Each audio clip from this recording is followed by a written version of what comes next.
इस कार्यक्रम के पुण्यार्चक हैं जयंती परिवार अलवर राजस्थान।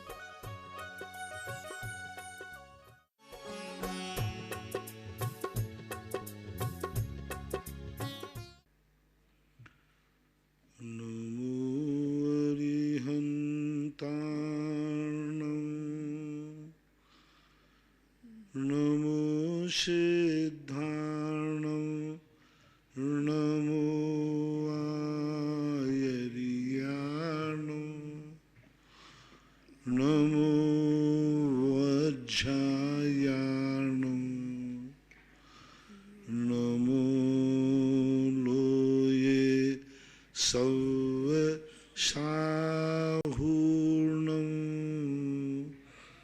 पंच परमेष्टि भगवान की जय। आचार्य श्री गुरुवर कुंद कुंद महाराज की जय।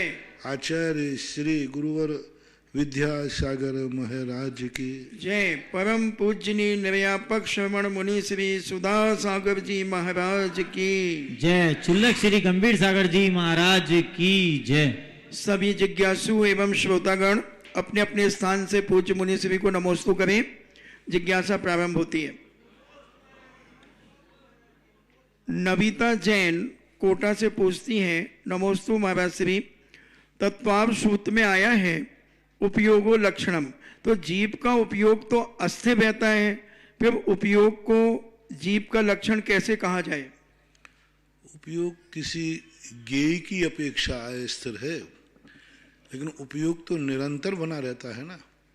अपनी आंख अभी इधर देख रही है, अभी इधर देख रही है, अभी इस डिब्बी को देख रही है, इसको देख रही है, लेकिन देख तो रही है ना। तो देखना इसका लक्षण है। क्या देख रही है ये लक्षण नहीं है।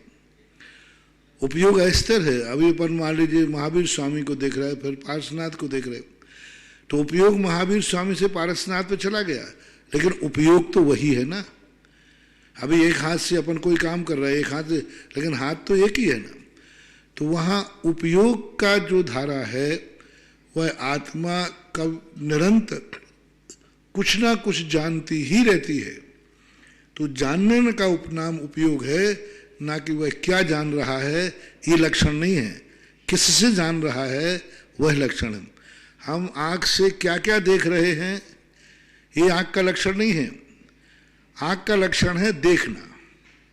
क्या देखेंगे तो अस्थिर है, लेकिन आँख तो स्थिर है ना, वही आँख। इसी प्रकार उपयोग में परिवर्तन होता रहता है।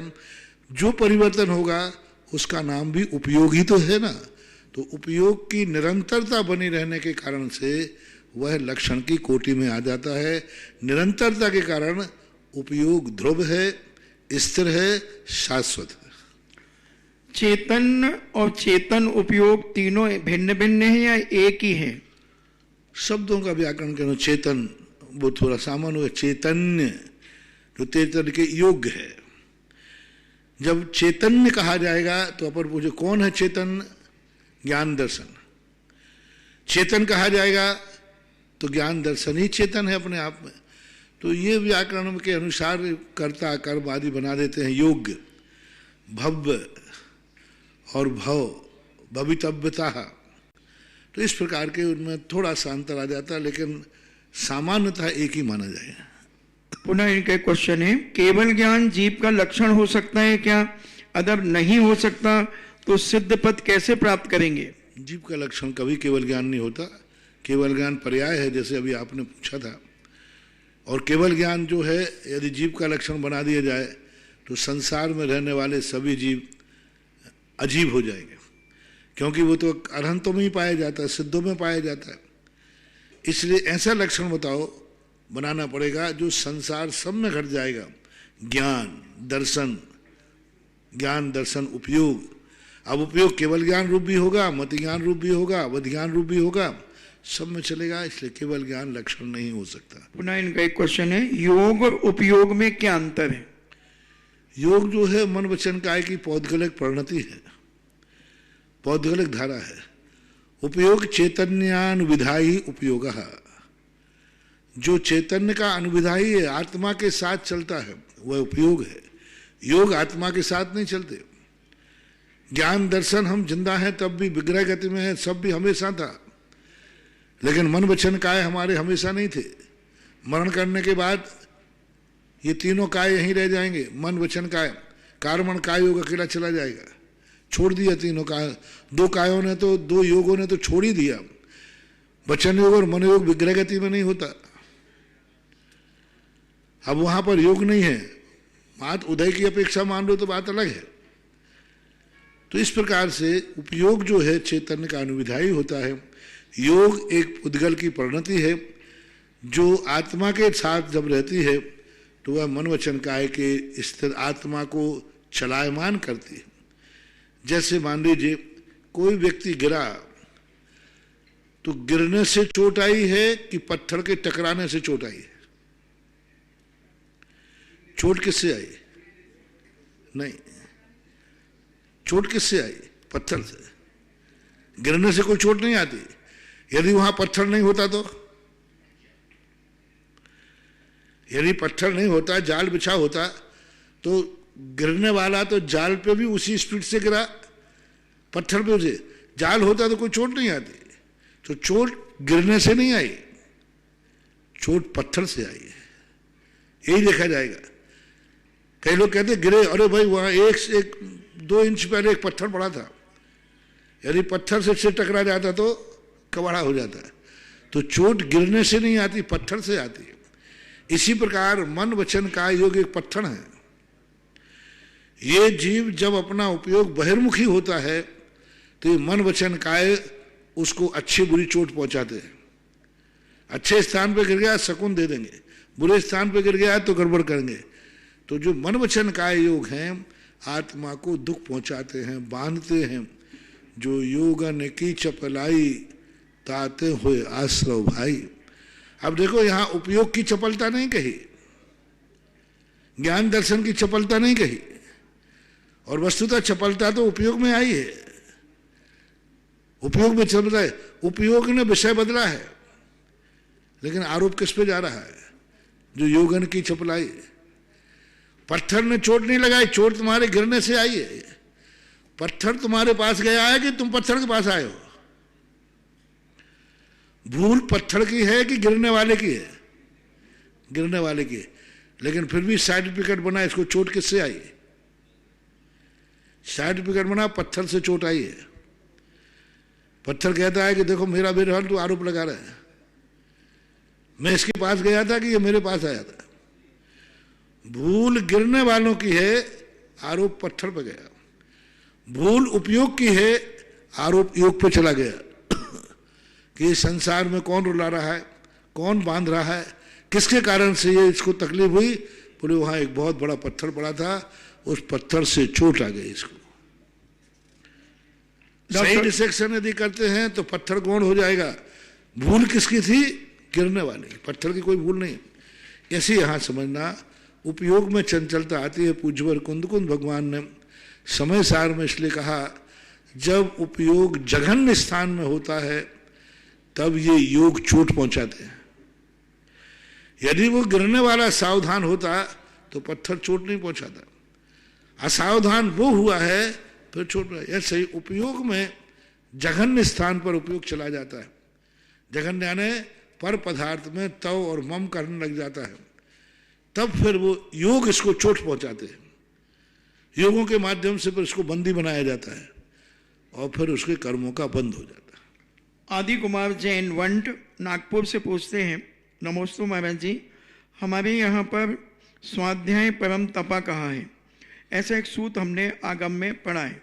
तो गुरुदेव जो 60 आवश्यक हैं, अगर उसमें हम स्वाध्याय ही करें बाकी आवश्यक ना करें तो क्या हमारी असंख्यात गुणी निर्जरा होगी? एक विद्यार्थी के 6 सब्जेक्ट हैं कोर्स में, वो एक ही सब्जेक्ट को खूब पढ़ पढ़ करके 100/100 नंबर लावे तो क्या वो पास का सर्टिफिकेट पालेगा? 5 में फेल है। 5 नहीं का 5 पढ़े ही नहीं। बोले एक को पढ़ूंगा मैं, एक साधन सब सदे, एक साधन सब सदे, और एक में इतना पढ़ा कि 100/100 नंबर आया, डिक्टेंशन आ गया, लेकिन सिर्फ 5 में फेल हो गया। अब आप बताएं उसको फेल का सर्टिफिकेट दिया जाए या पास का? फैल का ही मिलेगा। इससे ज्यादा श्रेष्ठ वो है जो 50-50 नंबर सब में लाया। एक विषय में 50 लाया, सब में 50-50 लाया। सब में 50-50 लाना श्रेष्ठ है, एक में 100 लाना और शेष में 0 लाना श्रेष्ठ है। अब वो कहता है मैं सबको समय दूंगा तो 50 नंबर से ज्यादा नहीं आ पाएंगे। यदि मैं 6 सब्जेक्ट पढ़ूंगा तो इस सब्जेक्ट को कम पढ़ना पड़ेगा, तो नंबर कम होंगे, सबके 50-50 आएंगे। और यदि आप एक सब्जेक्ट पढ़ाओगे तो हम 100 नंबर लाएंगे। अपन उसको क्या सलाह देवे? बता भाई, सवाई माधोपुर देख लो, वो नहीं तो एक की छूट दे दो 100 लाएगा। नीति क्या कहती है? 50-50 लाके पास हो। एक के 100 लाके करोगे क्या? फेल का सर्टिफिकेट, एक साल बर्बाद हो जाएगी। बस यही सिस्टम यहां लगाना चाहिए। 6 आवश्यक है, हमारे 28 मूल गुण हैं। यदि 28 मूल गुणों में हम किसी मूल गुण पर ज्यादा नंबर लाते हैं, दूसरे गुण में कुछ ध्यान नहीं देते हैं, फेल हो गए। गुणकार निद्रा रुक जाएगी, गुणस्थान गिर जाएगा। कोई मुनिराज एक मूल गुण को बिल्कुल निर्दोष पालते हैं, बिल्कुल निर्दोष, 100% का, लेकिन से 27 मूल गुण में दोष लगाते हैं। मुनिराज का गुणस्थान गिर जाएगा। एक में 100 नंबर है, कोई भी मूल गुण ले लीजिए, एक में 100 नंबर, शेष में 0 है, कोई ध्यान ही नहीं देते। मुनि महाराजों में 4 मूल गुण अच्छे पाल रहा है और एक में खोटा लगा दिया, पुलाक में डाल दिया, घुनाधान है। अब 4 अच्छे पाल रहा था महाव्रतों में, एक में दोष लगाया। 28 में 27 अच्छे पाल रहा था निर्दोष, एक में बट्टा लगाया, तुरंत उसको घुने दान में डाल दिया। ये पुलाक में कहलाए, घुने मोक्ष से वर्जित कर दिया। और कोई व्यक्ति 27 खंडित कर दे और एक को पास कर दे तो पार स्वस्थ है, मिथ्या दृष्टि है, अनंत संसारी है। इसलिए 6 आवश्यक जो आपके कहे, इनको बराबर टाइम देना। एक भी आवश्यक में कम नहीं, ज्यादा नहीं, सबको बराबर दृष्टि से जीवन में अपने समय को डिवाइड करो। नमोस्तु महाराज जी, कोटा से कि निश्चय नए से जीव अमूर्तिक है, फिर जीव का लक्षण अमूर्तक क्यों नहीं माना? अमूर्तक ही दीक्षा लक्षण, तो लक्षण तो वही है, स्वभाव तो अमूर्तक ही है, लेकिन कभी कभी निमित्त का प्रभाव पड़ता है। जल का स्वभाव शीतल है, लेकिन अग्नि पर रखा हुआ स्वभाव हाथ में फौले भी पाड़ता है। स्वभाव तो शीतल ही है, पर निमित्त से जो दोष वस्तु में आता है वो स्वभाव नहीं कहलाता, विभाव कहलाता, लेकिन आता है। पर निरपेक्ष वस्तु का जो परिणमन होता है उसे स्वभाव कहते हैं। पर निरपेक्ष परम पारनामिक भाव, ये स्वभाव कहलाता है। तो जैसे जल का स्वभाव शीतल है, कहा यही जाएगा, लेकिन जल अग्नि पर रखा हो तो फौले पाड़ देता है, जलन देता है। ऐसा ही जीव है, जीव का स्वभाव, जीव का स्वरूप अमूर्त है, लेकिन जब वो पुद्गल कर्म रूपी अग्नि के संयोग में रहता है तब उसका लक्षण मूर्त भी है, गरम भी है। अब गरम और शीतल दो उल्टे हैं। जो शीतल है वो गरम कैसे हो गया? पर के संयोग से। जो अमूर्त है वो मूर्त कैसे हो गया? पर के संयोग से। पर का संयोग से कर्मों के आलम्बन लेने से शरीर को कथनचित मूर्तिक संज्ञा भी प्राप्त है, ऐसा। नमस्ते। दूसरा क्वेश्चन है, लक्षण और लक्षणाभास में क्या अंतर है? जो लक्षण अच्छी तरह घटित होता है वो लक्षण है, जो लक्षण घटित नहीं होता वो लक्षणाभास है। साधु का लक्षण क्या बना है? 3-4 प्रकार से बना देते हैं। साधु का लक्षण वह है जिसके पास तलवार हो। अभी साधु का लक्षण हो ही नहीं सकता, विपक्ष में पूरा चला गया। अब ऐसा लक्षण जो साधु के पास भी है और तुम्हारे पास भी है। गृहस्थ का साधु का लक्षण वह है जो मनुष्य हो। मनुष्य ही साधु होता है, ये लक्षण बना दिया।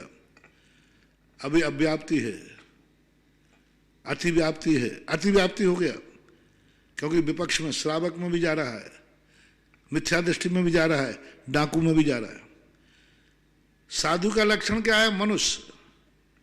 अब मनुष्य तो डाकू भी हो सकता है, इससे विपक्ष व्यावृत्ति नहीं हुई, अतिव्याप्ति दोष हो गया। अब एक देश साधु का लक्षण ऐसा बना दिया जैसे साधु का लक्षण मान ले हम पिछी कमंडल, तीर्थंकरों में नहीं पाया जाता, तीर्थंकरों में नहीं जाता। जो आहार करता है एक टाइम वह साधु, जिस दिन आहार नहीं किएगा करेगा उस दिन साधु नहीं। जो खड़े होकर आहार करता है वह साधु है।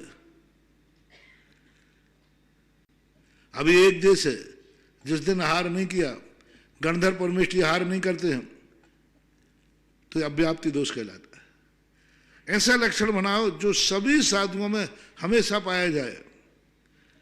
विषयासा बसाती तो नरारंभो परिग्रह, ज्ञान ध्यान तपो रखता तपस्वी सा प्रसन्न, ये लक्षण है। और लक्षणाभास तीन होते हैं। विपक्ष में जा रहा विपक्ष का ही लक्षण है। अव्याप्ति दोष, अतिव्याप्ति दोष, अनेकांतिक दोष, अकिंचित कर दोष, ये दोष लक्षणों के माने जाते हैं, वे लक्षणाभास कहलाते हैं। नमोस्तु महाराज जी। मगन जैन डॉक्टर आष्टा से पूछते हैं, चैतन्य आत्मा का अन्वयी है, चेतन को छोड़कर अन्यत्र नहीं रहता, अस्तु उपयोग और आत्मा में क्या अंतर है? उपयोग और आत्मा में बहुत अंतर है। आत्मा एक द्रव्य है, ज्ञान एक गुण है। आत्मा मालिक है, ज्ञान उसका करण है, साधन है।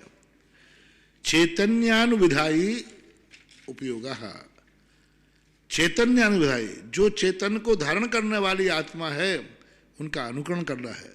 उपयोग में और आत्मा में बहुत अंतर है। आत्मा बहुत व्यापक है। उपयोग तो दो ही होते, ज्ञान दर्शन, लेकिन आत्मा बहुत होती है। ये बात अलग है कि उपयोग आत्मा को छोड़ के नहीं होते। रहनत्यम न बट्टे अन्न द्रव्यम में, अन्न द्रव्यों में नहीं पाया जाता ये रत्नत्रय, दर्शन ज्ञान चार सब भी, लेकिन यही आत्मा है सो नहीं मानना चाहिए। जैसे एक पिता, एक बेटे का एक ही पिता होता है, दो नहीं हो सकते, लेकिन एक पिता का एक ही बेटा हो ये कोई नियम नहीं है। आत्मा पिता के समान है, जिसके अनेक बेटे हो सकते हैं, वैलिड है, लेकिन बेटे के अनेक बाप नहीं हो सकते। इसी प्रकार ज्ञान दर्शन का बाप आत्मा एक ही है, लेकिन आत्मा का गुण मात्र ज्ञान दर्शन ही है नहीं, अनंत गुण और है, ऐसा मानना चाहिए। इंजीनियर राकेश जैन शिवार्थी दमोह से पूछते हैं, नमस्ते महाराज जी, ज्ञानोदय तीर्थ से अभिषेक गंदोदय के कपड़े में लेकर के हम आए थे, जिसे एक डिब्बी में हमने सजे कर रखा है, उसे रोज ही स्पर्श करके मस्तक पर लगा लेते हैं और रोज मंदिर जी से अभिषेक का गंदोदक लेकर आते हैं, तो सुबह थोड़ा सा जो बच जाता है उसे उस डिब्बी के गंदोदक में डाल देते हैं, तो क्या यह दोष तो नहीं है? ये श्रद्धा का विषय है, इस संबंध में आगम में कोई चर्चा नहीं। बस इतना ध्यान रखना, जो कल गंदोदक डाला था आज उसमें नया गंदोदक डालोगे तो वो गंदोदक पूरा सूख गया है कि नहीं। यदि वो कपड़ा कल के गंदोदक से गीला है, उसको 24 घंटे हो चुके, अथवा गंदोदक का कुछ अंश उसमें है और तुम फिर आज का गंदोदक डालोगे तो वो सदोष माना जाएगा। यदि कल का गंदोदक आपने डाला और कपड़े ने पूरा सोख लिया है, कपड़ा गीला भी नहीं है, तो फिर आप डालते हो तो कोई बाधा नहीं, क्योंकि कल के गंदोदक डालने के बाद आज नया डाल दोगे तो कल की मर्यादा खत्म हो जाएगी और आज का लागू करोगे तो वो ठीक नहीं है। सूखने के बाद फिर डाल सकते। सौरभ जैन सिरसागंज से पूछते हैं, नमोस्तु गुरुदेव, मेरी जिज्ञासा है कि पहले हम पूजा कर लेते हैं उसके बाद अभिषेक करते हैं, तो क्या कोई दोष है? मार्ग तो नहीं है, लेकिन महान दोष भी नहीं। अपनी व्यवस्थाएं अनुकूलता के कारण कई बार अभिषेक लेट होता है, कर लेते हैं, लेकिन मार्ग तो यही है कि अभिषेक पूर्वक पूजा होना चाहिए। लेकिन ये अपवाद मार्ग परिस्थितियों के लिए कोई महान दोष नहीं है। इंजीनियर पीसी जैन गुना से पूछते हैं, नमोस्तु नमोस्तु नमोस्तु महाराज जी। जिज्ञासा है, जब कोई निगोदिया जीव निगोद से 2000 सागर वर्षों के लिए निकलता है, उसमें से निकलता है, तो इस अवधि में वह कितनी बार मनुष्य और कितनी बार स्त्री बनता है और नपुंसक बनता है? शास्त्रों के अनुसार 2000 सागर वर्ष में 16 बार स्त्री, 16 बार पुरुष और 16 बार नपुंसक बनने का उल्लेख शास्त्रों में आया है।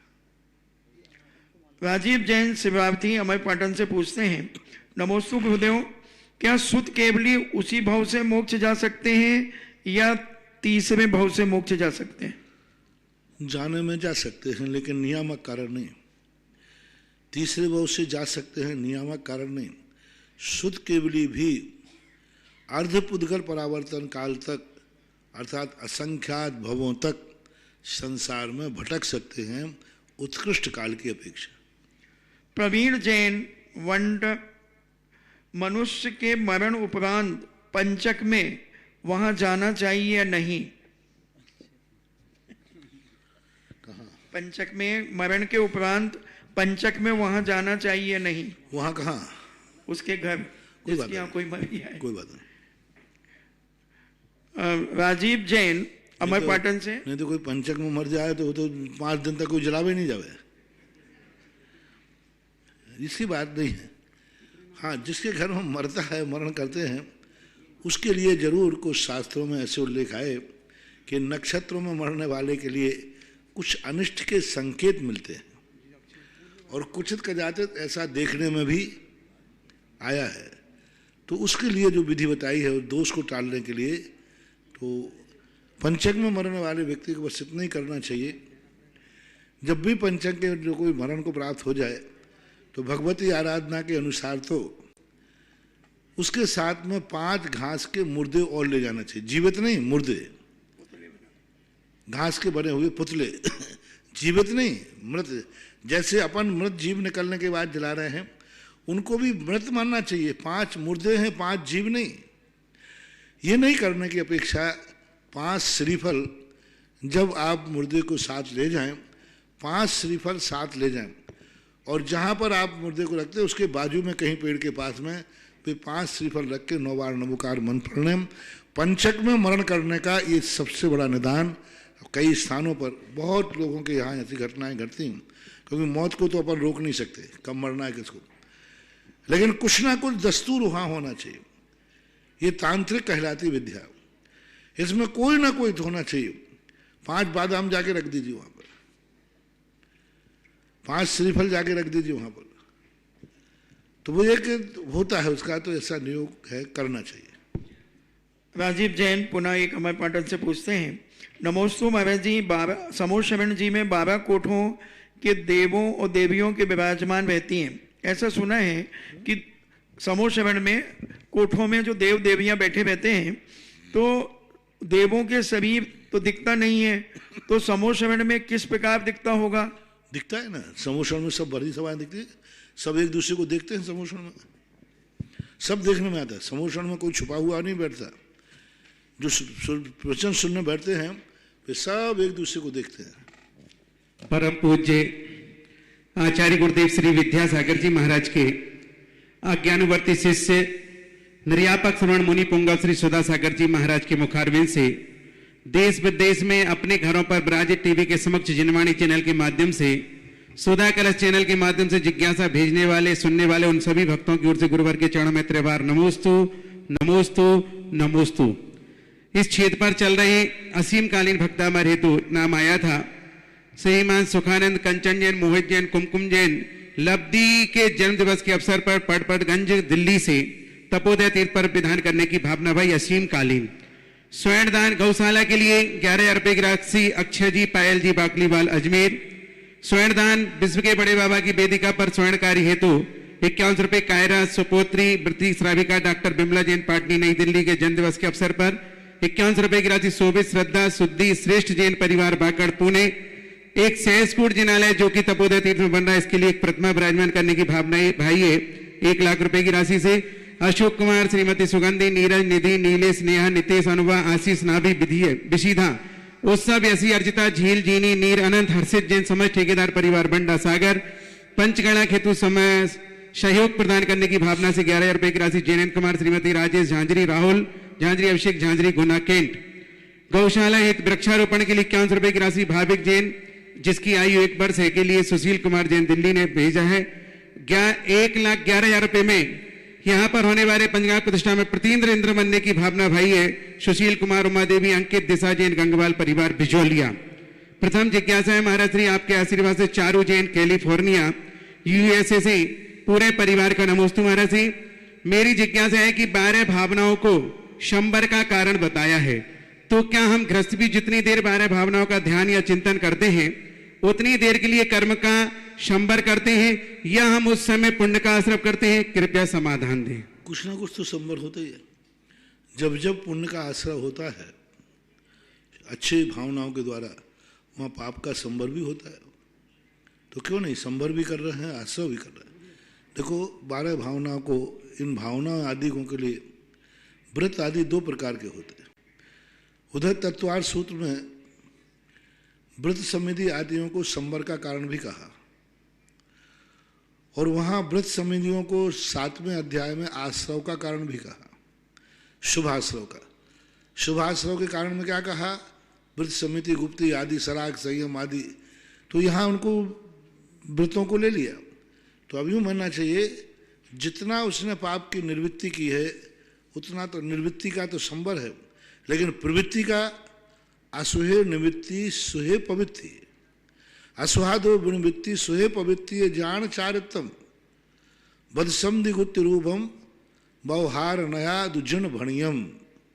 यानी अशुभ से जो निवृत्ति हुई है वो निवृत्ति जब जब होगी तब तब पाप का संबर होगा। शुभ प्रवृत्ति जब जब प्रवृत्ति करेगा शुभ शुभ का आश्रय होगा। ऐसे दोनों मानना चाहिए। प्रथम जिज्ञासा नरेश कुमार जी वज्र सवाई माधोपुर। इसके बाद तैयार रहेंगे अजय भाई बीनागंज। नमोस्तु महाराज जी, नमोस्तु महाराज जी, नमोस्तु महाराज जी।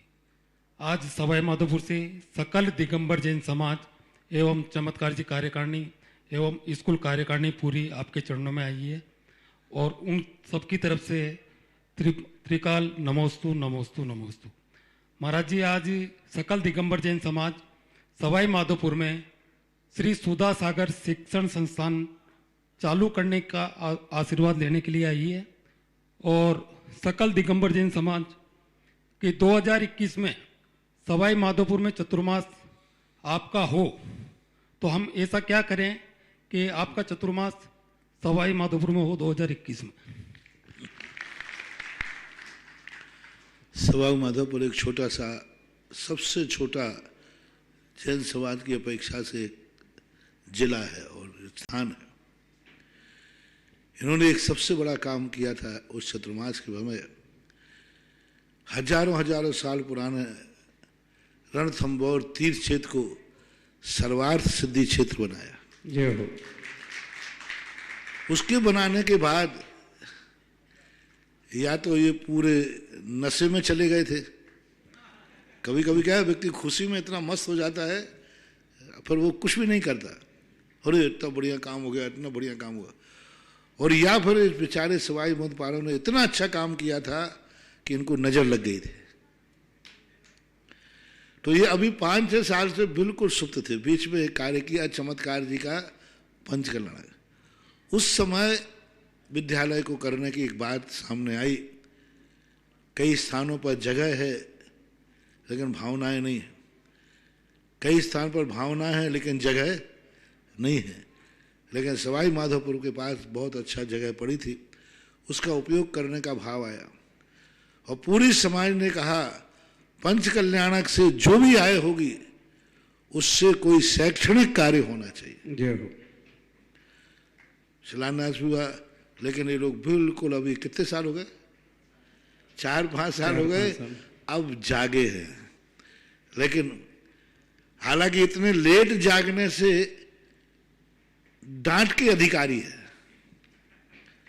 हो ना, बोलो ना जल्दी। लेकिन नहीं डांटूंगा क्योंकि लेट होने से कुछ अच्छा हुआ। पहले एक छोटा सा पब्लिक स्कूल बनना था लेट होने से आज कॉलेज बनेगा। जय हो। सारा गुस्सा ठंडा हो गया ना मेरा। मुझे बहुत अच्छा लगा जब कमेटी ने कहा कि महाराज जी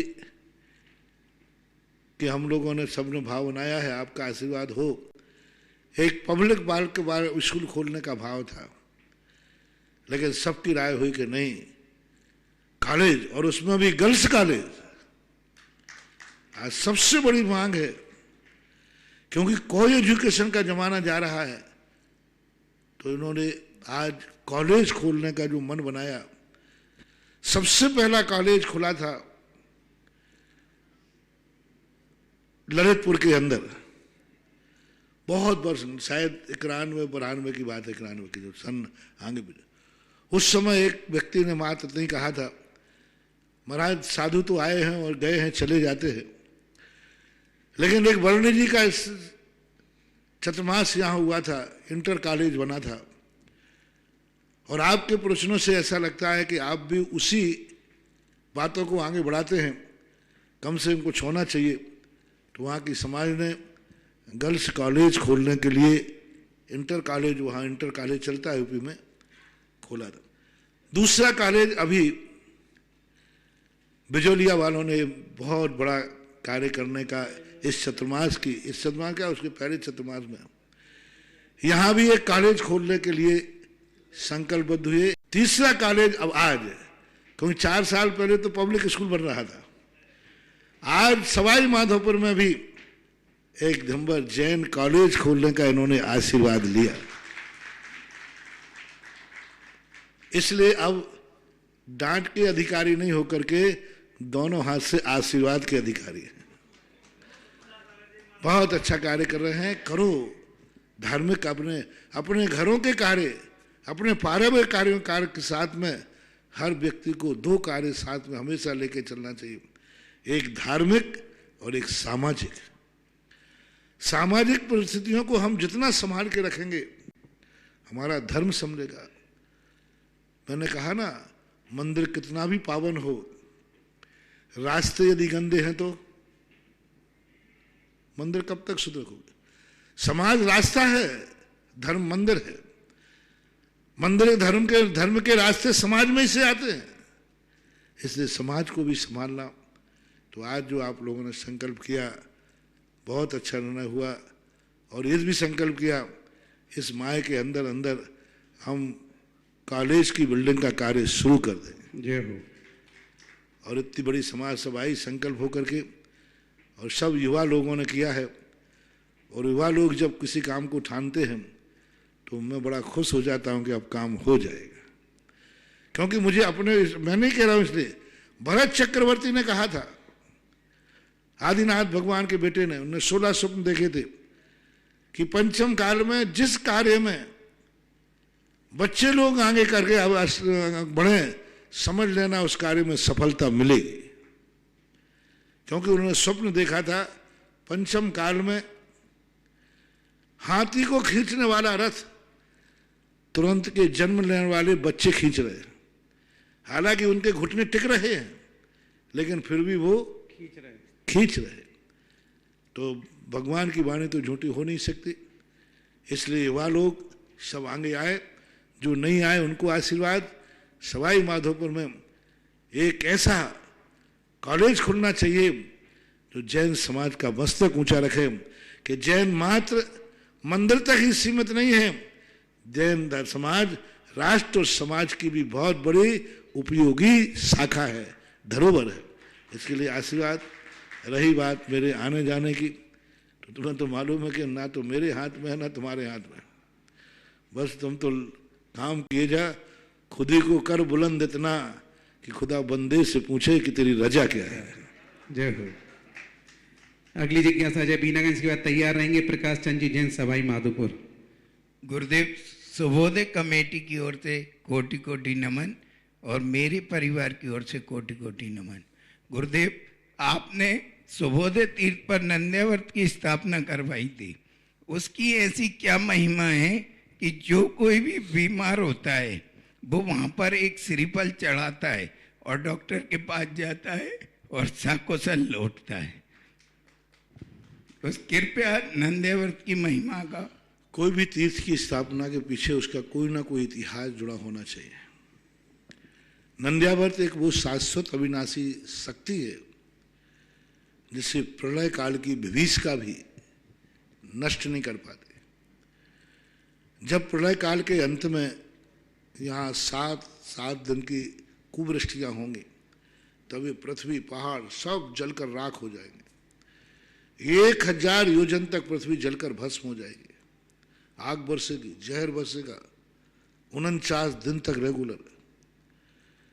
और जैसे ही वो नंद्यावर्त 2 नंद्यावर्त स्थापित हैं अभी शाश्वत रूप से, एक अयोध्या के अंदर और एक सम्मेद शिखर के अंदर, और वो इतना प्रलय पड़ेगा कि वे नंद्यावर्त जैसे ऊपर आएंगे उन नंद्यावर्तों को देवता देखेंगे आकाश से कि इतने बड़े प्रलय काल में इतनी विभीषिका के अंदर ये 2 क्या सोने के चमकते हुए सितारे दिख रहे हैं। कहीं आकाश के चंद्रमा तो नीचे पहुंच गया, कहीं आकाश का सूर्य तो नहीं पहुंच गया। तब देवता अवधिगान से अरे ये तो नंद्यावर्त है। और जैसे ही सारे देवता उस नंद्यावर्त को नमस्कार करेंगे तैसे ही वो प्रलय शांत होकर के कुवृष्टि सुवृष्टि में बदल जाएंगे। नंद्यावर्त का चमत्कार बता रहा हूं। कुवृष्टि हो रही थी, जैसे उसको नमस्कार करेंगे, जैसे उसकी पूजा करेंगे, जैसे उसके ऊपर पुष्पवृष्टि करेंगे, तैसे ही तुरंत एकदम उधर नमस्कार होगा और इधर चारों तरफ प्रलय की विभीषिका शांत हो जाएगी। फिर 7 दिन तक उस पूजा का परिणाम देखना, 7 दिन तक फिर सुवृष्टि होगी, अमृत की, जल की, 7 दिन की, और सब प्रलय आएगा। फिर षष्ठी शुरू होगी, फिर वो नंद्यावर्त की पूजा काम करेगी और सब फिर से षष्ठी जमना शुरू होगी और फिर सस्य श्यामला भूमि हो जाएगी। तो ये नंद्यावर्त की पूजा आराधना ही प्रलय काल की विभीषिका को रोक पाती है। तो जो चीज शाश्वत होती है उसकी तो सीमित है, लेकिन हमारे शास्त्रों में एक स्थापना निक्षेप आया है। जैसे भगवान सिद्धालय में है लेकिन हम उनकी स्थापना करके पूछते हैं, वही फल मिलता है जो चौथे काल में साक्षात भगवान के दर्शन से फल मिलता था, वही फल उनकी मूर्ति के दर्शन करने से मिल रहा है। जो फल अर्जुन को साक्षात गुरु के पढ़ने से मिला, वही फल एकलव्य को गुरु की मूर्ति से प्राप्त हुआ। दोनों में कोई अंतर नहीं है। कुछ विशेषताएं होती हैं, वो विशेषताएं अलग कहलाती हैं। सामान्यतः भगवान को अपन स्थापित करके पूछते हैं और आज भी अपने वही काम कर रहे हैं। भगवान चले गए वहां पर, लेकिन हम मंदिर में से पूछ के आते कहां से आ रहे, बोले पार्श्वनाथ भगवान के दर्शन करके, आदिनाथ भगवान के दर्शन करके आ रहे। आदिनाथ तो सिद्धालय में बैठे, बोले कोई फर्क नहीं पड़ता। तो नाम से, स्थापना से। इसलिए जब मैंने कोई भी तीर्थ की स्थापना करता हूं, नवीन तीर्थ की, वहां नंद्यावर्त की स्थापना करता हूं। जो तीर्थ पुराना बने हुए हैं, जैसे केवल ज्ञान भगवान पहले से नंद्यावर्त यहाँ स्थापित करके, जहां नहीं होता है सुबोधय तीर्थ क्षेत्र, एक वो तीर्थ क्षेत्र है गुना जिले में बीनागंज के पास। जमीन में से, भूगर्भ से एक मूर्ति नहीं, पूरा आदिनाथ भगवान का समोषण निकला था, पूरा समोषण निकला था। और उस समोषण ने एक ऐसा रूप लिया, पता नहीं कब क्या कैसे दिन रहे होंगे, कैसी अवस्था रही होगी, कैसी स्थिति रही होगी, लेकिन आज जब वो निकल के आई तो एक महातीर्थ बना लिया। और एक ही व्यक्ति ने, परिवार ने पूरी जमीन दान दे दी उसके लिए, 22 बीघा जमीन। ऋषभ जी, मनोज जी वहीं से बरनागंज के, और आज विशाल तीर्थ क्षेत्र बन रहा है। जब मैं वहां गया तो देखा इस तीर्थ क्षेत्र का विकसित होना चाहिए, विकसित क्या नया बनना चाहिए, तो वहां नंद्यावर्त की स्थापना कराई थी। और जहां जहां नंद्यावर्त स्थापित हुए हैं वे तीर्थ क्षेत्र बड़ी धीमी गति से चल रहे हैं, लेकिन चल रहे हैं। कई क्षेत्र तो इतनी तेज गति से चल रहे हैं। और नंद्यावर्तों का प्रभाव आज, जैसे आपने बीनागंज का कहा, बागड़ में वीरोदय में नंद्यावर्त, इधा भी नंद्यावर्त, गुणोदय तीर्थ क्षेत्र गुणगांव में नंद्यावर्त, आमा के अंदर नंद्यावर्त, ये सैंपल देख लीजिए, नारेली के अंदर नंद्यावर्त, इन क्षेत्रों को देखिए, जहां जहां नंद्यावर्त स्थापित हुए आज वे क्षेत्र आकाश को छू रहे। और वो नंद्यावर्त के लिए जब तक क्षेत्र नहीं बनता है, मैं हमेशा यही कहता हूं, इस नंद्यावर्त को ही परम क्षेत्र मानो, तो मैं वही एनर्जी मिलना शुरू हो जाएगी जो साक्षात भगवान से मिलती है। सुबोध तीर्थ क्षेत्र भी एक भूगर्भ से निकली हुई मूर्तियों ने बनाया, उसका नाम मैंने गुना चतुर्मास में सुबोध तीर्थ क्षेत्र दिया था, शुभ का उदय। और वो मूर्तियां आज भी वहां हैं और क्षेत्र बन रहा है, मंदिर बनाने की तैयारी में चल रहे हैं समाज। आज उसी की मीटिंग थी।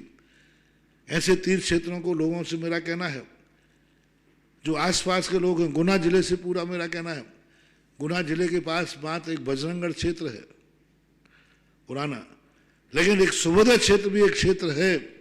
सारे जिले को अवभाग्य मानकर ऐसे क्षेत्रों को पूरी ताकत लगाकर विकसित करना चाहिए। और ये संकल्प करना चाहिए, जब हमारे पुण्य से भगवान मिले हैं तो भगवान में ऐसा तीर्थ क्षेत्र बनाऊंगा कि एक दिन सारे भारत के लोग नहीं, देवता तक को दर्शन करने आना पड़ेगा। जय हो, जय हो। तो सुबोध तीर्थ क्षेत्र एक अपने आप में उनका पंचांग शुद्धि सब हो गई है, बन रहा है, बहुत एनर्जी वाला क्षेत्र है। और नंद्यावर्त जब से स्थापित हुआ है तब से तो वह क्षेत्र अपने एक बहुत विकास की संभावना है। बहुत निकट भविष्य में बहुत अच्छा तीर्थ क्षेत्र हाईवे के ऊपर है, मेन रोड के ऊपर है, बहुत। प्रकाश संजय सवाई माधोपुर तैयार रहेंगे। मनोज जैन बीनागंज बाद में। मेरे आराध्य गुरुवर के चरणों में मेरे और मेरे परिवार की ओर से बारंबार नमोस्तु नमोस्तु नमोस्तु। हे गुरुवर, 2009 के अंदर मेरे जीवन में एक असीम पुण्य आया था, जब मैंने 2009 में नारेली से सवाई माधोपुर के लिए आपके साथ पद विहार किया करके, और 2009 में सवाई माधोपुर में चतुर्मास का पुण्य प्राप्त किया था। हे गुरुवर, अब मेरी शंका यह है कि अब मेरे जीवन में वो दिन कब आएगा और मैं ऐसा क्या करूं कि पुनः अब आपके श्री चरण सवाई माधोपुर की अग्रसर हो और मैं आपके साथ पद विहार करके सवाई माधोपुर के लिए ले जा सकूं। प्रश्नों की पुनरावृत्ति मत करो, मैंने अभी पहले बोल दिया वही सब। मनोज जैन बीनागंज आगे तैयार रहेंगे। तरुण कुमार जैन सवाई माधोपुर। माइक दे दो जल्दी पीछे। सुबोध तीर्थ क्षेत्र अध्यक्ष मनोज जैन बीनागंज। गुरुदेव के चरणों में बीनागंज सुबोध तीर्थ क्षेत्र कमेटी का कोटि कोटि नमन। दिगंबर जैन समाज बीनागंज का कोटि कोटि नमन। गुरुदेव, मेरी शंका का समाधान करें। मैंने आज तक अपने जीवन में आपसे बड़ा ऊर्जा का स्रोत नहीं देखा। जहां हमारी ऊर्जा समाप्त होती है, पुनः आपके दर्शन से हमें पूरा इतनी ऊर्जा मिलती है कि सब भूल जाते हैं। गुरुदेव, आपको इतनी ऊर्जा कहां से प्राप्त होती है? मेरी शंका का समाधान करें मेरे गुरुवर। देखो, उस व्यक्ति को कभी भी बजट में दिक्कत नहीं होती, जो कमाते समय पहले सोच लेता है कि इतनी ऊर्जा हम तुम लोगों को देंगे। यदि कमाते समय व्यक्ति सोच ले, हमारे शास्त्रों में एक भाव आया है कि कमाते समय व्यक्ति को संकल्प करना चाहिए कि मेरी यदि जो कमाई होगी, इतना % तो मैं अपने उपयोग में लूंगा, इतना % परिवार के खर्च करूंगा, इतना % मैं समाज के लिए दूंगा, इतना % मैं धर्म को दूंगा, इतना % राज्य को दूंगा। कमाने के पहले जिसने संकल्प कर लिया है उसको बाद में टेंशन नहीं होता कि ये बजट मैं कहां से निकालूं, क्योंकि बजट तो निकला ही हुआ है। फिर बजट टेंशन नहीं होता, क्योंकि उसने बजट कमाते हैं पहले ही कर लिया कि इतना % डबेगा। इसलिए मैं कमाते समय ही पहले ही सोच लेता हूं कि मुझे किसको कितना बजट देना है। तो मैं अपनी जितनी साधना करता हूं उसके 4 भाग कर लेता हूं, ईमानदारी से, बेईमानी करता नहीं। मैं अपने लिए कितना चाहिए वो हमारा खाता है, समाज को कितना देना है, धर्म को कितना देना है, और जिस धर्म को मैंने प्राप्त किया है उस धर्म के माध्यम से अपने जीवन में भविष्य में कितना रखना है, भविष्य के लिए कितना रखना। उतनी में माला फेरते समय कहता हूं, भगवान आज मैं माला फेर रहा हूं, इतना तो मेरे भविष्य के लिए, थोड़ा भविष्य की तो बनाना तो पड़ेगा, 2-4 एफडी तो बना के रखो। इतना वर्तमान खर्च के लिए, इतना समाज के लिए, उतना धर्म के लिए। इसलिए हमारे बजट में देखो एक बार, और ज्यादा में हर एनर्जी में से हमारा बचत होती है, उतना खर्च ही नहीं होता। लैप्स होता है हर साल लैप्स होता है। एक छोटी सी अटल बिहारी ने योजना निकाली थी कि हर व्यक्ति पेट्रोल पर 1 रुपया देवे 1 लीटर के ऊपर। हम सारे भारत के लिए कांच की सड़कें बना देंगे 1 रुपये में। और आज इतनी सड़कें बन रही हैं, वो 1 रुपये के खर्च से बन रही है, उसमें भी बजट बच रहा है। इसलिए मेरा तो यही भाव रहता है कि मेरी जो कुछ भी कमाई है, जिनके पास एनर्जी कम है उनके खाते में जमा हो जाए, थोड़ी सी, पूरी नहीं, परसेंटेज में। और धर्म के लिए तो मुझे खुद की अपनी एनर्जी भी देना पड़े तो मैं तीर्थ क्षेत्रों और धर्म के लिए देने को तैयार रहता हूँ। उसी कारण से ही जिस क्षेत्र को हाथ में लेता हूँ वह क्षेत्र मेरी उस भावना से ही आगे बढ़ने का साहस रखता है। अन्यथा शरणम नाम जी, बाबा जी कहाँ हो?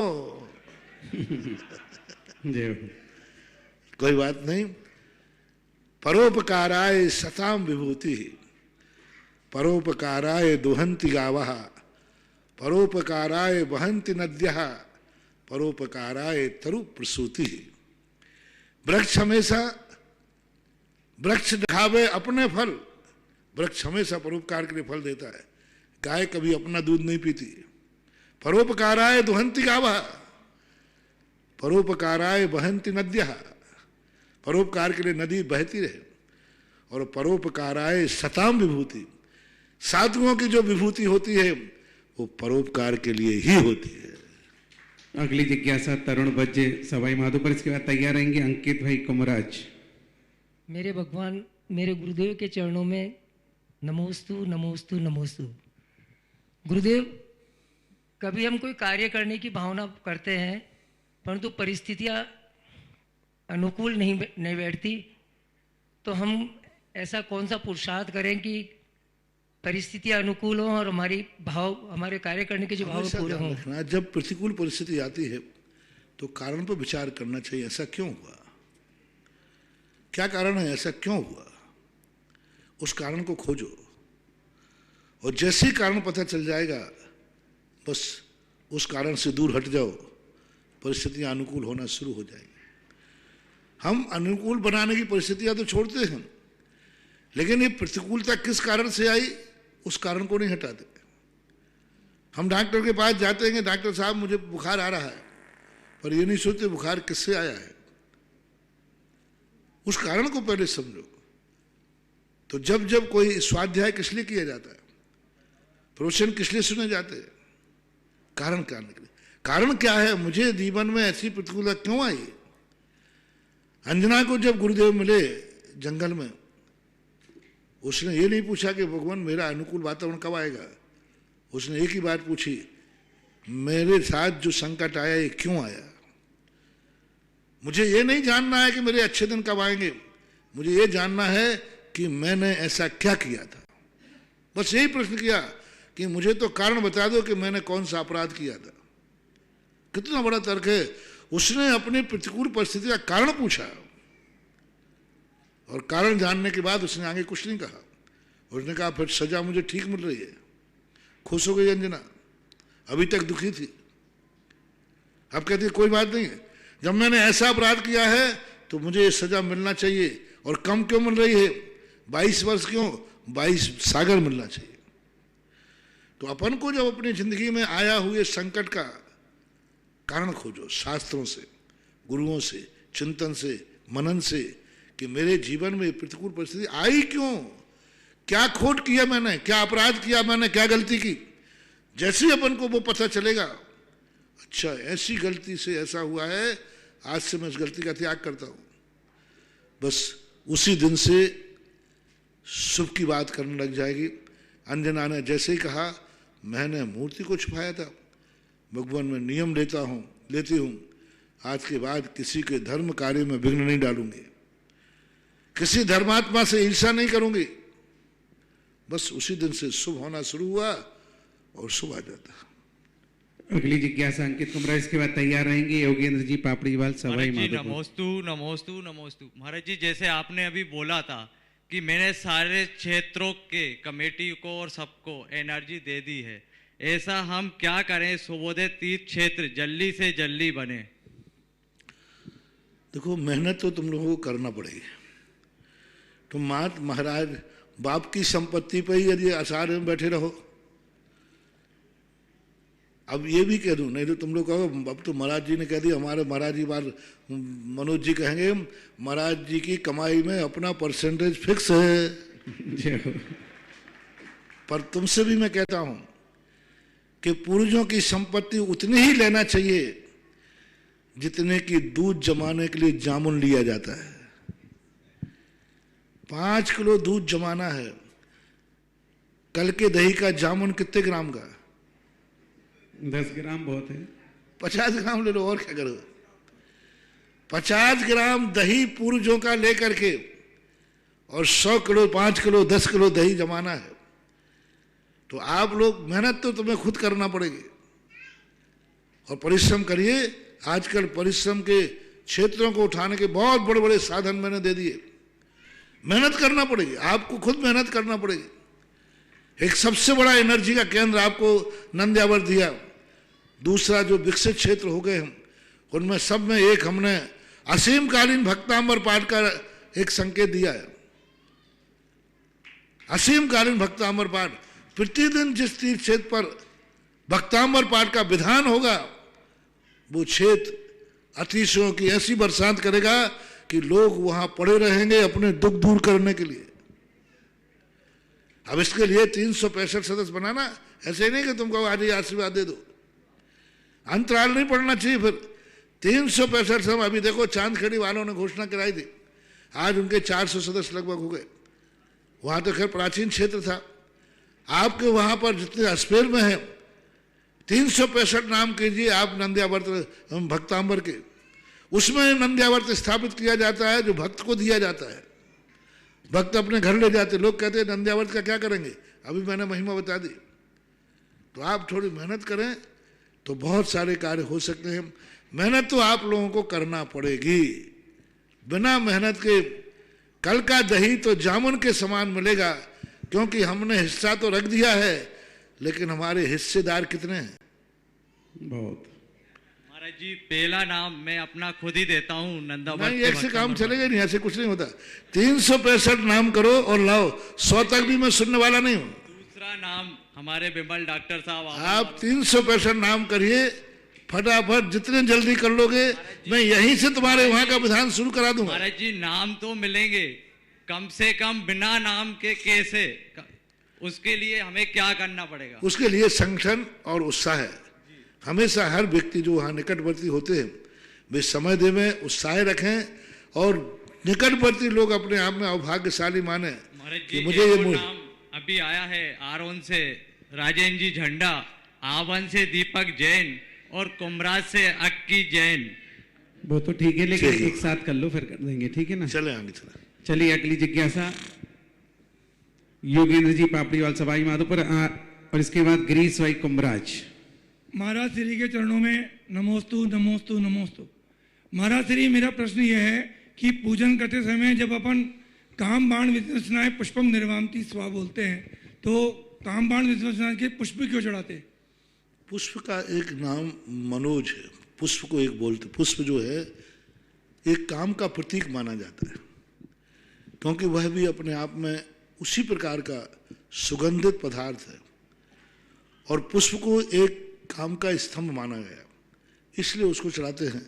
कोमल है, सुगंधित है, आकर्षित है, परिणामों को उत्तेजित करने वाला होता है, इसलिए उसके गुण को देख करके पुष्प को काम का प्रतीक मानते हैं। गिरीश भाई कुमराज, इसके बाद तैयार रहेंगे महिला वर्ग से, नाम मुझे ध्यान नहीं है। और दूसरा कारण है, काम जो है ये मन की बीमारी है, काम तन की बीमारी नहीं है। वासना जो है शरीर की भूख नहीं है, काम के बिना कोई मरता नहीं है, शरीर की भूख नहीं है। रोटी शरीर की भूख है, नहीं मिलेगी मर जाएगा। काम वासना जो है ये शरीर की भूख नहीं है, ये मन की भूख है। यदि मन की जो भूख होती है वह भूख हमेशा नहीं लगती। यदि तुम्हारा डर दिखा दिया जाए, भय दिखा दिया जाए, तो आपके अंदर काम विकार नहीं होंगे, लेकिन भूख तो लगेगी, शरीर तो क्रस होगा। इसलिए काम का दूसरा नाम है मन से उत्पन्न होने वाला।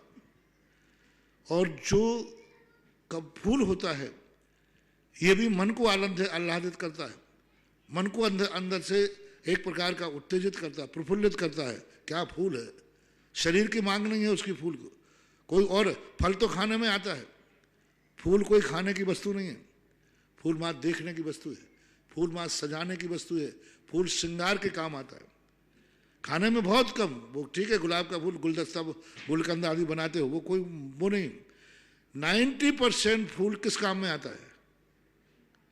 गुलदस्ता, श्रृंगार, बालों में लगाना, चोटी में लगाना, नेहरू जी कोट में लगाए, यानी वो सुंदरता का प्रतीक है, देखने का काम है, अच्छा लगता है, सुहावना लगता है। फल खाने में आता है, फूल देखने में आकर्षित रखता है। इसी प्रकार से काम शरीर की भूख नहीं है, एक मानसिक भूख है, मन को आह्लादित करता है, मन को मनोरंजित करता है। इसलिए पुष्प को काम का प्रतीक माना गया है। ग्रीस भाई कुमराज आगे तैयार रहेंगे महिला वर्ग से। महाराज जी नमोस्तु महाराज जी, कुमराज से श्रीमाल परिवार की तरफ से नमोस्तु महाराज जी। मेरी जिज्ञासा ये है कि वर्तमान युग में सत्य की पराजय हो जाती है और असत्य के साथ काफी भीड़ हो जाती है, ऐसा क्यों होता है? मेरी जिज्ञासा का समाधान कीजिए। सत्य की पराजय होती नहीं है, सत्य वो पराजित करता है। आज तुम्हें दिख रहा है कि हम सत्य के पक्ष में हैं, लेकिन कल असत्य के पक्ष में। जेल मिलने के बाद हर व्यक्ति को धर्म दिखने लग जाता है, अपराध करने के पहले नहीं दिखता। सत्य कभी त्रोहित नहीं होता, सत्य को हम त्रोहित करते हैं। असत्य कभी जीतता नहीं है, उसने असत्य को जिताया है, कभी सत्य का पक्ष लेकर के, कभी ना कभी। तो इसलिए ध्यान रखना, हमें यह भी देखना पड़ेगा हमारा सत्य क्यों हार रहा है। क्योंकि हमने अतीत में इतना असत्य का साथ दिया है, उस असत्य के कारण से सत्य भी हार जाता है। गुरुवर के चरणों में मेरा और मेरे परिवार की ओर से बारंबार नमोस्तु। भगवान के चरण जिस माटी पर पड़ते हैं उस माटी को तो हम साफ कर सकते हैं। भगवान जिस वेदी पर विराजते हैं हम उस आसन को तो साफ कर सकते हैं, इतना तो अधिकार हमें है। लेकिन भगवान को साफ करने का अधिकार नहीं है। जबकि इंद्राणी को उनके गाल पर एक पानी की बूंद नजर आती है, उसको साफ करती है। क्या वास्तव में पानी की बूंद नजर आती है क्या महाराज जी? पहली बात तो बालक के पानी की बूंद साफ करती, भगवान के पानी की बूंद साफ नहीं करती। दूसरी बात, वो पानी की बूंद उनको नजर आती है, भ्रम है। उनका जो सौंदर्य होता है भगवान का, यही शांत राग रुच भी परमाणु विस्तम, यानी ऐसा सुंदर शरीर होता है कि उनके आभूषणों के जो डायमंड के आभूषण हैं, उन आभूषणों के जो छाया है उनके गालों पे पड़ती है, तो भ्रम होता है कि ये पानी की बूंदें हैं। तो ऐसा भ्रम तो हो जाता है कई बार ऐसा। दूसरी शंका महाराज जी, कल आपने प्रवचन में बोला कि जैन को अजैन से शादी मतलब विवाह करोगे तो पूरा धर्म नष्ट हो जाता है। तो महाराज जी लड़के और लड़कियां कितने ही तो ऐसे हैं कि जो आपसे आशीर्वाद ले चुके हैं कि हम अजैन से शादी नहीं करेंगे, मतलब यानी विवाह नहीं करेंगे। पर महाराज जी समाज के लोग इधर उधर करते हैं, जो जैन को जैन में ही शादी नहीं करने देते हैं, तो फिर महाराज जी वो क्या करें? कौन नहीं करने देते? समाज के लोग इधर उधर भटकाते हैं महाराज जी, तो फिर क्या करें? करते हैं, उनकी जिंदगी में कभी ऐसी घटना घटेगी तो वे चेत जाएंगे। ऐसा जो बढ़ाने का काम करते हैं, हाँ कुछ लोग होते हैं नाराज, जो किसी के यहाँ देखने आए, अच्छा उसको देखने, अरे वो तो हाँ है नाराज, बिल्कुल गलत प्रश्न नहीं है, होता है। लेकिन आजकल की, पहले होता था ऐसा, आजकल कोई अड़ोसी पड़ोसी में ज़्यादा पूछता पाछता नहीं है, क्योंकि तो इसलिए फिर भी अब देखो दुश्मन तो हमेशा से रहे, भड़काने वाले तो हमेशा रहे। अपने आप को इतना अच्छा करो कि भड़काने वाला भड़कावे तो ना हो पाए। इसलिए धर्म को बचाना है तो धर्मात्मा को लाना पड़ेगा, क्योंकि धर्मात्मा के बिना धर्म बचने वाला नहीं है।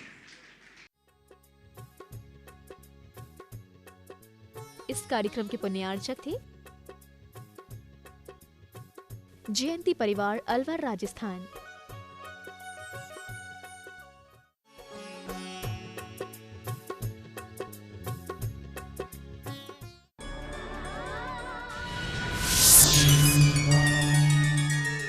सह्याद्री पर्वत मालाओं से सजा हरा भरा तीर्थ क्षेत्र धर्म तीर्थ क्षेत्र में 26 जनवरी को जगत गुरु गणाधिपति गणधराचार्य आचार्य श्री कुंथू सागर जी गुरुदेव के 75वें जन्मोत्सव पर अंतर्राष्ट्रीय अमृत महोत्सव वर्ष के उपलक्ष्य में और भारतीय गणतंत्र दिवस पर अनेकों तीर्थ क्षेत्रों और गृह चैत्यालयों में एक साथ सामूहिक तिरंगा महामस्तकाभिषेक महाशांति धारा अपने परिवार के नाम से आचार्य श्री गुप्ती नंदी जी गुरुदेव की मंगलवाणी में कराएं।